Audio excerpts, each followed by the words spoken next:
Hello everyone! Today we're going to be going over some just crochet basics from the very beginning if you're just starting out. So when you just start crocheting, your two most important tools are going to be your yarn and your hook. And it can be a little confusing knowing which ones to get, like what size, what kind, when you're first starting out. So we're going to go over the best way to figure out which tools you should get.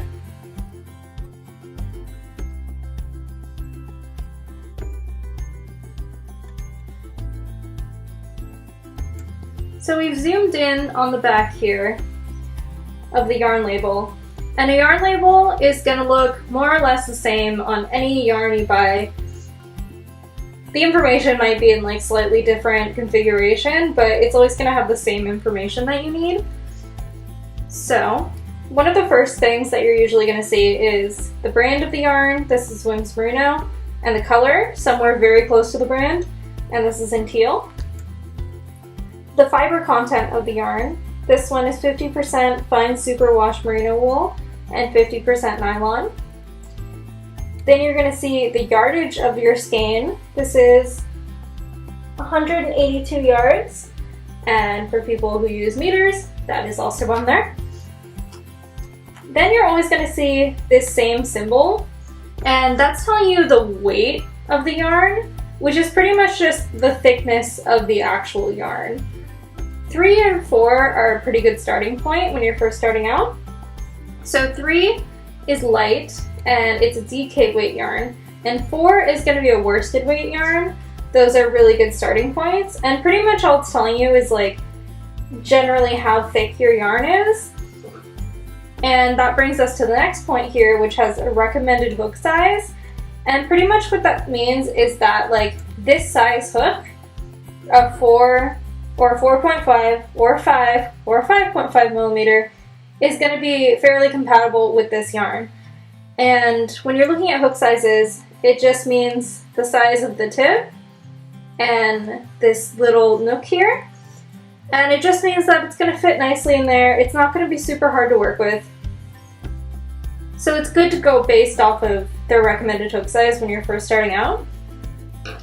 And then here it's going to have the swatch gauge, which is pretty much if you use this size hook here, which is a 5.5,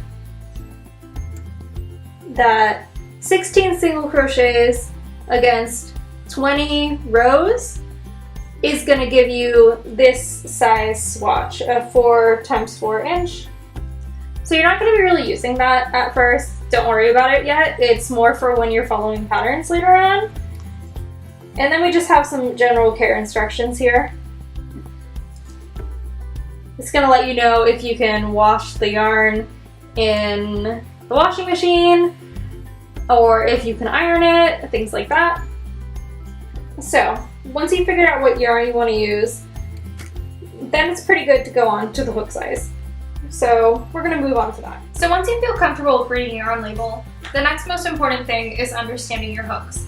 And like we said before, this yarn recommends a 4 to a 5.5 millimeter hook size. I have a 5 millimeter hook here. And next we're going to move on to the basic ways that you can hold your hook. Now generally there are 2 different ways to hold your hook. There's the knife grip, which you're holding your hook as if you were a knife if you were cutting. And the second is a pencil grip, in which you're holding it as if you were writing with a pencil. Neither one is right, neither one is wrong. It really just depends on your preference. So I'd recommend trying it out both, see which one's more comfortable. Some people are ambidextrous and they can do both. It really just depends on what works best for you. It's important to note that when you're first starting out, the most uncomfortable thing is going to be getting used to holding the hook, and you will get used to it, don't worry.